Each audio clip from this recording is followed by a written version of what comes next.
তাহলে আছে কাজ ক্ষমতা শক্তি 2 নম্বর লেখছে। এসএসসি 26+27 করতে পারে। প্রথমে দেখি, কালকে পড়ছিলাম বিভব শক্তি পর্যন্ত, না গতিশক্তি পর্যন্ত। আজকে হবে বিভব শক্তি। তো আজকে প্রথমে হইতেছে বিভব শক্তি। বিভব শক্তি, বিভব শক্তি কি? কোনো একটা বস্তুকে, মনে করি আমি এটা একটা টেবিল, হইতেছে কি টেবিল। আমি এই যে একটা বস্তুকে এইখান থেকে এই টেবিলে নিয়ে যে রাখছি, বস্তুটাকে আমি এইখান থেকে টেবিলে নিয়ে যে রাখছি, তাহলে বস্তুটার মধ্যে যে শক্তি অর্জন হবে সেটা হচ্ছে বিভব শক্তি। তাহলে কোনো একটা বস্তুকে তার এক স্থান থেকে অন্য স্থানে নিয়ে গেলে সেটি যে শক্তি প্রাপ্ত হয় সেটা হচ্ছে বিভব শক্তি। তাহলে বিভব শক্তি কাকে বলে লিখি?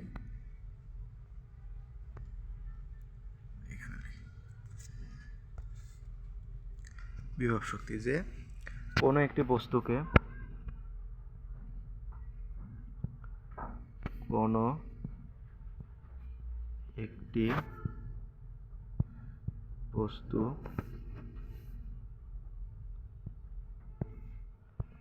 তার অবস্থানের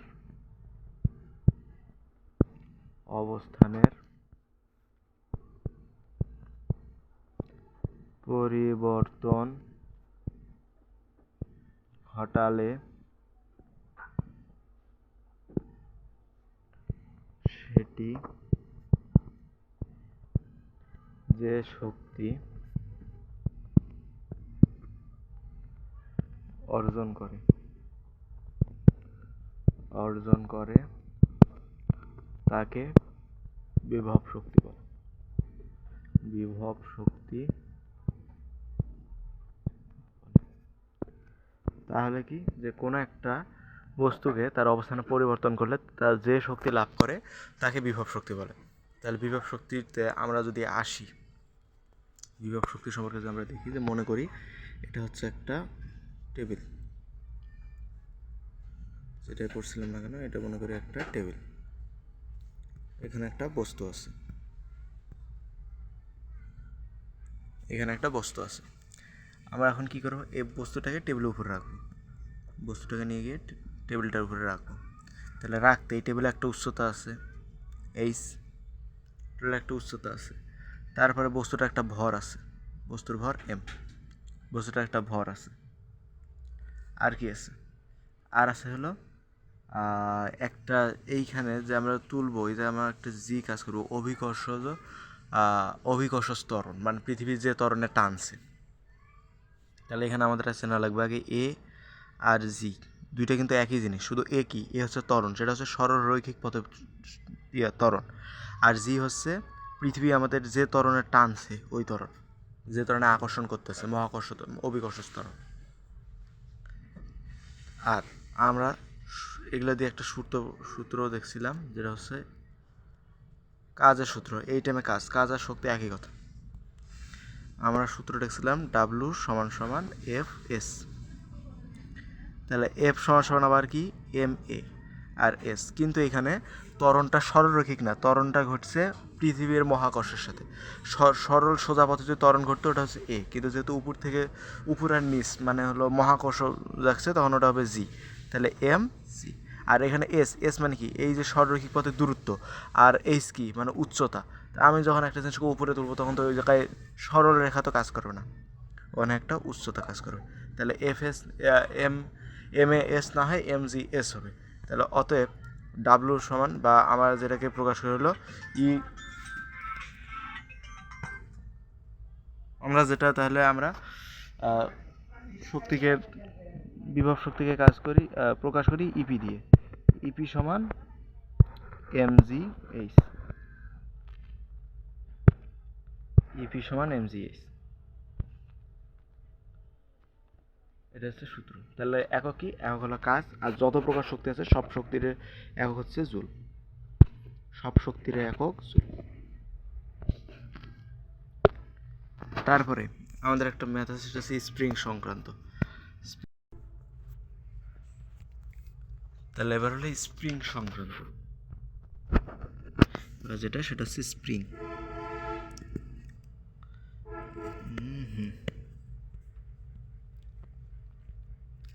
এবার হচ্ছে স্প্রিং সংক্রান্ত যে শক্তি আছে, স্প্রিং সংক্রান্ত যে শক্তি আছে, স্প্রিং সংক্রান্ত শক্তি বলতে কি, যে মনে করি যে এইখানটায় একটা স্প্রিং সংকুচিত আছে, এইখানটায় একটা স্প্রিং সংকুচিত আছে, এইভাবে এখানে একটা মনে করো একটা স্প্রিং সংকুচিত আছে, মানে প্রসারিত আছে, দুইটা দেয়ালের মধ্যে মনে করো বা দুইটা বস্তুর মধ্যে লাগানো আছে একটা স্প্রিং।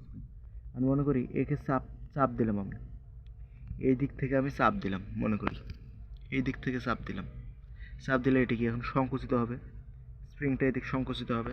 এখন ওই ক্ষেত্রে আমাদের একটা ফড়া আছে, মনে করো আমি এদিক দিয়ে এটা চাপ দিলাম, চাপ দিলে কি হবে, স্প্রিংটা চাপ দিলে স্প্রিংটা সংকুচিত হয়ে এমন হয়ে যাবে, মনে করি স্প্রিংটা সংকুচিত হয়ে এমন হয়ে যাবে। আমি এটাকে এদিক থেকে চাপ দিছি, স্প্রিংটা, তাহলে যতটুকু সংকুচিত হয়েছে ওই অতটুকুকে এক্স দ্বারা প্রকাশ করা হয়, মানে সংকুচিত হওয়াটা হচ্ছে এক্স, যতটুকু সংকুচিত হবে স্প্রিংটা ওটা হচ্ছে এক্স, স্প্রিংটা যতটুকু সংকুচিত হবে ওটা হচ্ছে এক্স। আর এই যে স্প্রিংয়ের একটা ধ্রুবক আছে যেটা হচ্ছে কে, আর এই স্প্রিংয়ের সঞ্চিত যে শক্তি ওটাকে প্রকাশ করে ভি দ্বারা। তাহলে আমরা এখানে কি সংকুচিত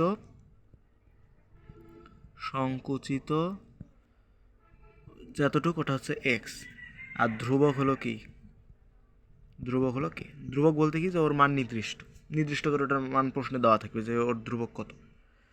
আর তাহলে আমাদের এই সঞ্চিত শক্তিকে এই জায়গায় ভি দ্বারা, স্প্রিংয়ের শক্তিকে ভি দ্বারা প্রকাশ করা। তাহলে ভি ইজ ইকুয়াল টু যদি হোয়াট বলে তাহলে আমরা সূত্র লিখব V is equal to half K x square, এটা আসলো না যে হাফ এম ভি স্কোয়ার, ওই হাফ এম ভি স্কোয়ারের একটা রূপ আর কি, শুধু এটা স্প্রিংয়ের ক্ষেত্রে ডাব্লু সমান হাফ কে এক্স স্কোয়ার, ডাব্লু সমান হাফ কে এক্স স্কোয়ার, এটা হচ্ছে স্প্রিংয়ের ক্ষেত্রে সূত্র। মানে স্প্রিংয়ের একটা ম্যাথ পরীক্ষা আসে, স্প্রিংয়ের ম্যাথ, তার মধ্যে একটা দেখি, ম্যাথটা আগে লিখি আমি, সেই সাইডে লিখি, মনে করি ম্যাথ নাম্বার হবে 4 নাম্বার, এটা এর আগে 3টার মতো ম্যাথ করেছি, যে 10 কেজি ভরের বস্তু 10 মিটার পার সেকেন্ড বেগে একটা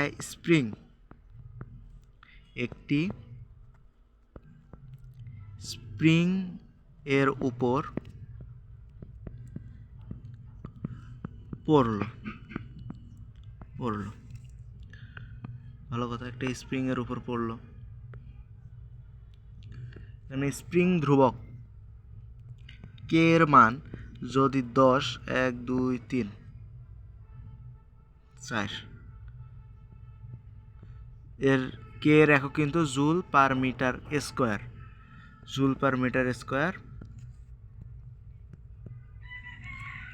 হলে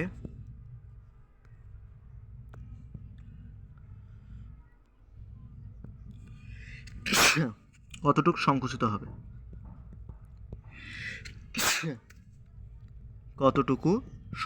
হবে,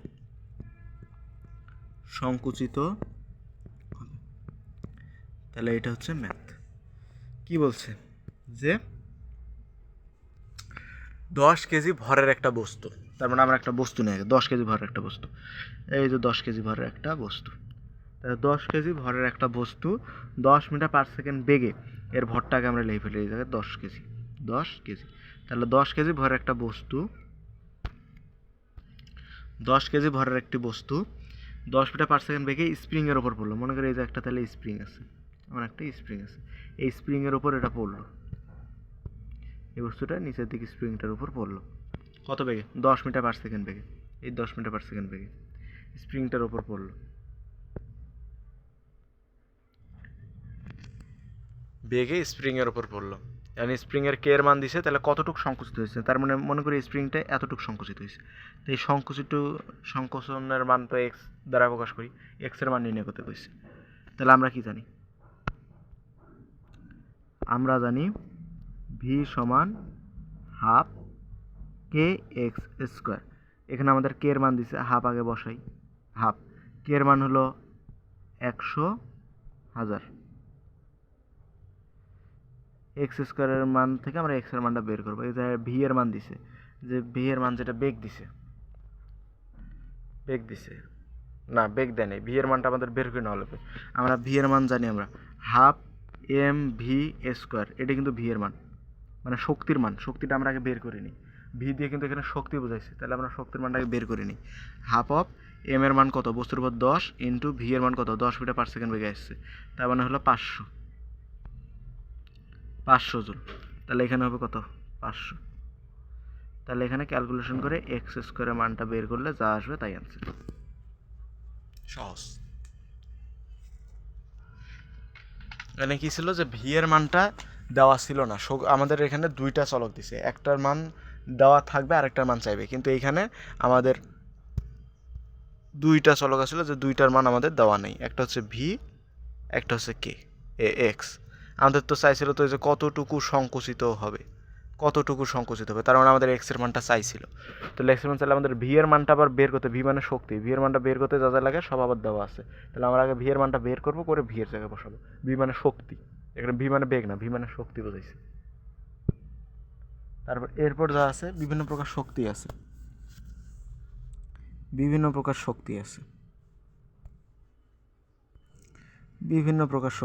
ধরো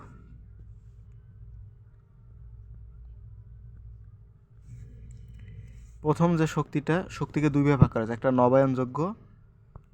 নবায়নযোগ্য আর একটা হচ্ছে অনবায়নযোগ্য।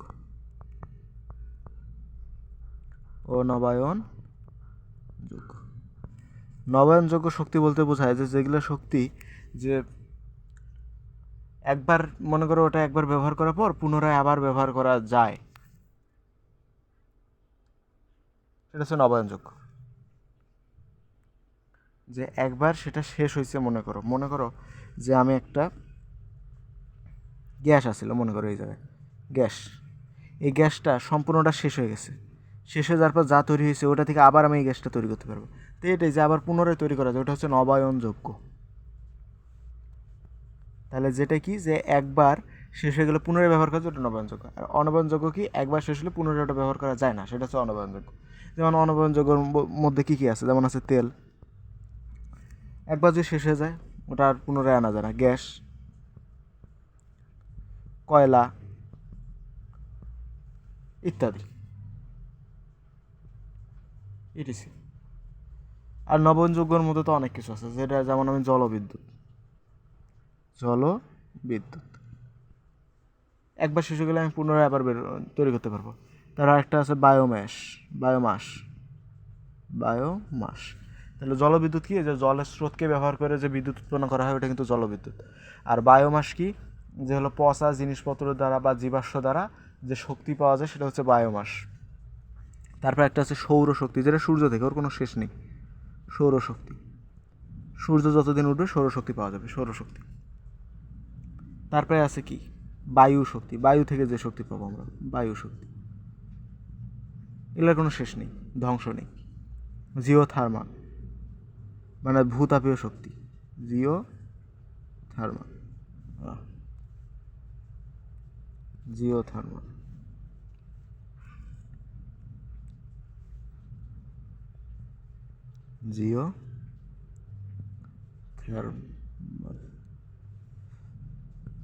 মানে হচ্ছে ভূতাপীয় শক্তি, মানে পৃথিবীর অভ্যন্তরে যে একটা তাপীয় শক্তি আছে সেটা হচ্ছে জিওথার্মাল। এগুলো হলো বিভিন্ন প্রকার শক্তি। এগুলো হচ্ছে নাবায়নযোগ্য শক্তি, এগুলো হচ্ছে অনবায়নযোগ্য শক্তি, আর এগুলো হচ্ছে নবায়নযোগ্য শক্তি। মানে এগুলোকে কি, যে পুনরায় রিফ্রেশ করা যায়, মানে একবার যদি শেষ হয় তাহলে পুনরায় আবার পাওয়া যায়, সেটা হচ্ছে নবায়নযোগ্য শক্তি। আর এই যে অনবায়নযোগ্য শক্তি, যেটা একবার শেষ হলে পুনরায় পাওয়া যাবে না, যেমন এই যে তেল, গ্যাস, কয়লা, এগুলো যদি একবার শেষ হয়ে যায় তাহলে এগুলো আর পাওয়া যায় না। কিন্তু জলবিদ্যুৎ যত শেষ হবে, জলের স্রোতকে ব্যবহার করে আবার জলবিদ্যুৎ তৈরি করা যাবে, বায়োমাস পচা জিনিসপত্র দিয়ে আবার তৈরি করা যাবে। সৌরশক্তি, সূর্য যতদিন আছে সৌরশক্তি পাওয়া যাবে। বায়ু শক্তি, বায়ু তো আসেই, বায়ু থেকে বায়ু শক্তি একবার শেষ হলে আবার পাওয়া যাবে। জিওথার্মাল, পৃথিবীর ভূতাপীয় শক্তি, মানে পৃথিবীর একদম অভ্যন্তরে যে শক্তি সেটি। এবার যে বিষয়টা আছে এটা হচ্ছে শক্তির নিত্যতা। শক্তির নিত্যতা। শক্তির নিত্যতা।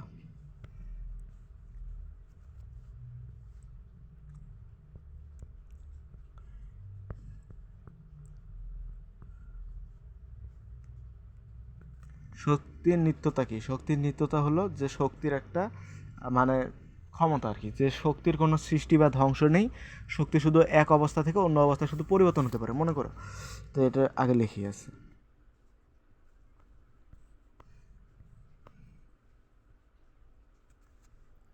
শক্তির নিত্যটা হলো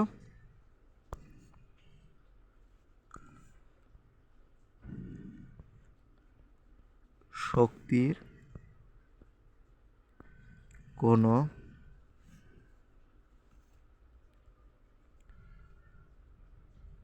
সৃষ্টি বা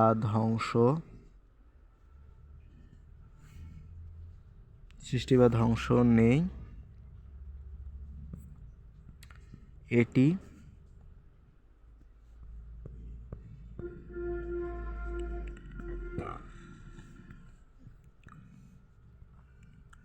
শুধু রূপান্তরিত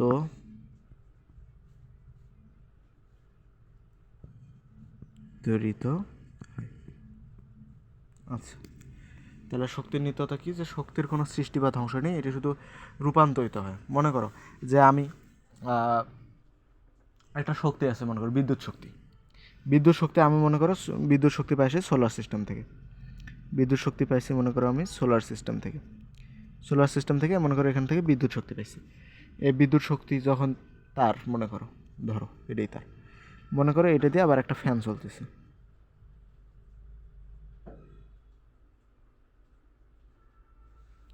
তাহলে আমি যে বিদ্যুৎ শক্তি পাইছি, এটা এখানে কি শক্তিতে রূপান্তর হতেছে? এখানে আমি যেটা পাইছি ওটা হচ্ছে বিদ্যুৎ শক্তি। বিদ্যুৎ শক্তি।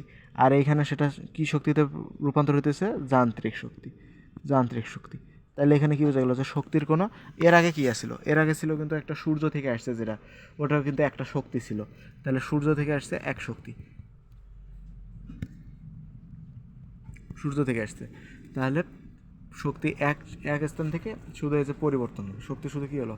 পরিবর্তন হলো। এই শক্তি থেকে আসছে বিদ্যুৎ শক্তি, বিদ্যুৎ শক্তি থেকে হয়েছে যান্ত্রিক শক্তি। কিন্তু শক্তির কোনো সৃষ্টি বা ধ্বংস হয়নি, শক্তির শুধু কী হয়েছে? রূপান্তরিত হয়েছে। আর একটা উদাহরণ দেওয়া যায়, একটা পেন্ডুলামের উদাহরণ দেওয়া যায়। পেন্ডুলাম দিয়ে কিছু উদাহরণ দেওয়া যায়, মাঝে মধ্যে দেখি এটা শোপিস হিসাবে ব্যবহার করা হয়। শোপিস হিসেবে ব্যবহার করা হয়, দেখি।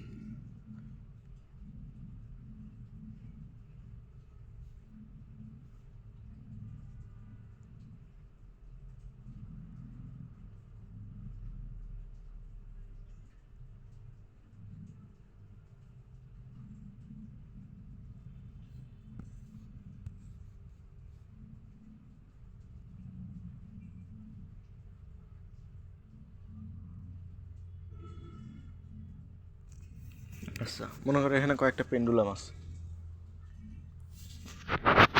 মনে করি এখানে কয়েকটা পেন্ডুলাম আছে। আমি যদি এখন এইটাকে এদিক সরাই, এইটাকে এদিক সরাই যদি আবার দিই, তাহলে দেখা যাবে এক আঘাত করবে, যখন গিয়ে যখন এক আঘাত করবে, তখন কি এর এদিক ছুটে আসার কথা ছিল, কিন্তু এদিকে আসবে না। তো এর ভেতরে যে শক্তিটা, কি শক্তি লাভ করবে তখন? এই যে গতির কারণে একটা গতিশক্তি লাভ করবে, এর গতিশক্তিটা এক দিয়ে দেবে, কিন্তু এর কোনো অবস্থানে পরিবর্তন হবে না, যেমন আছে ঠিক তেমনই থাকবে। এই শক্তিটা ঠিক আবার এর কাছে রূপান্তর করবে, শুধু যেমন আছে সোজাই থাকবে, কোনো নড়বে না। তারপরে এই শক্তি একে দেবে, কিন্তু নড়বে না। এর শক্তি একে দেবে, কিন্তু নড়বে না। এর শক্তি যখন দিবে, একে আর শক্তি দেওয়ার মতো যখন আর কেউ থাকবে না, এর সরে দেবে। যখন আমি এটাকে এদিক তুলে যখন আবার ছেড়ে দেবো, এক যখন আঘাত করবে, এই কয়টা নড়বে না, কিন্তু আবার এদিক চলে আসবে। শুধু কী হবে? শক্তিগুলো শুধু রূপান্তর হবে, একজনের শক্তি আরেকজনের দিবে, কিন্তু শেষ পর্যন্ত এগিয়ে নড়বে। এটা হলো শক্তির নিত্যতা। এবার ভর ও শক্তি।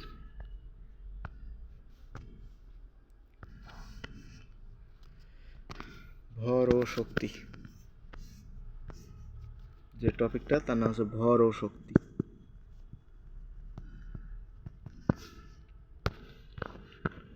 ভর তো জানি, কোনো বস্তুর মধ্যে তার পদার্থের পরিমাণকে ভর। শক্তি তো দেখলাম, কোনো কিছু করার সামর্থ্যকে শক্তি বলে। এই সম্পর্কে যে তথ্যটা দিছে তার নাম হলো Albert Einstein. Albert Einstein Einstein যে তথ্যটা দিচ্ছে সেটা হচ্ছে কি, যে শক্তি ভরকে শক্তিতে রূপান্তর করা যায়। মনে করি আমি এখানে শক্তি ই এনার্জি সমান mc², তার সব থেকে যেটা চমকায় দেওয়ার যে সূত্রটা, ই সমান mc²। এটা দ্বারা কী বোঝাইতেছে, এখানে কয়েকটা দেখো রাশি আছে, একটা ই, একটা এম, একটা সি। আচ্ছা, ই হচ্ছে এনার্জি মানে শক্তি। শক্তি আমি পাবো কই থেকে? ভর থেকে। মাস। আর সি কি? আলোর বেগ। আলোর বেগের কিন্তু বর্গ এখানে, আলোর বেগের বর্গ। আলোর বেগ কত? 3 × 10⁸ মিটার/সেকেন্ড, এটা হচ্ছে আলোর বেগ। তাহলে তার আইনস্টাইনের সূত্র অনুযায়ী আমি যদি আলোর বেগের বর্গ করে তাকে যদি ভরের সাথে গুণ করি তাহলে আমি শক্তি পাবো। এটা হচ্ছে আইনস্টাইনের সূত্র। ঠিক আছে, তাহলে আর একদিন হলে অধ্যায় শেষ হয়ে যাবে।